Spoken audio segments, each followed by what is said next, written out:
یوم دفاع پاکستان کے موقع پر شہداء کے لواحقین کا قوم کو خصوصی پیغام، اور اس میں مختلف آپ کے ساتھ جو شہداء کی فیملی کے پیغامات ہیں میں شیئر کرنا چاہتا ہوں۔ 6 ستمبر پاکستان کی تاریخ کا وہ سنہرا باب ہے جب پاکستان کی مسلح افواج اور عوام نے متحد ہو کر دشمن کے حملے کو ناکام بنا دیا تھا۔ میجر محمد یاسر شہید کی بیوہ کہتی ہیں کہ 6 ستمبر کے حوالے سے شہداء کے لواحقین نے قوم کے نام خصوصی پیغام میں کہا کہ پاک فوج نے بہت قربانیاں دی ہیں اور ان کی قربانیوں کو ہمیشہ یاد رکھا جائے گا۔ افواج پاکستان کے خلاف جو پروپیگنڈا پھیلایا جا رہا ہے اس کی میں مذمت کرتی ہوں۔ ان کا یہ بھی کہنا تھا کہ مجھے بہت فخر ہے کہ میرے بابا نے اس وطن کے لیے اپنی جان قربان کی۔ یہ میجر محمد یاسر شہید کی بیٹی کا کہنا ہے۔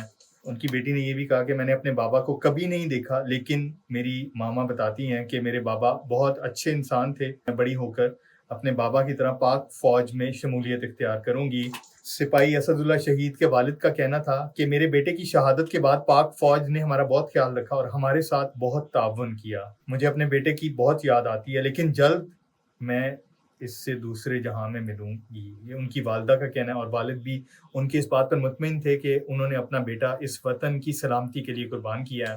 نائب صوبیدار اقبال شہید کے بیٹے کا کچھ یوں کہنا تھا کہ میرے بابا کی طرح میں بھی اپنے ملک کے لیے جان قربان کرنے سے دریغ نہیں کروں گا۔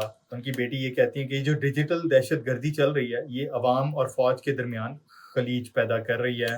سپاہی محمد بلال شہید کی بیٹی کا کچھ یوں کہنا تھا کہ ہمارے فوجی جوان سرحدوں پر تعینات ہو کر ملک کا دفاع کر رہے ہیں، جس کے باعث ہم چین کی نیند سوتے ہیں۔ Very very true.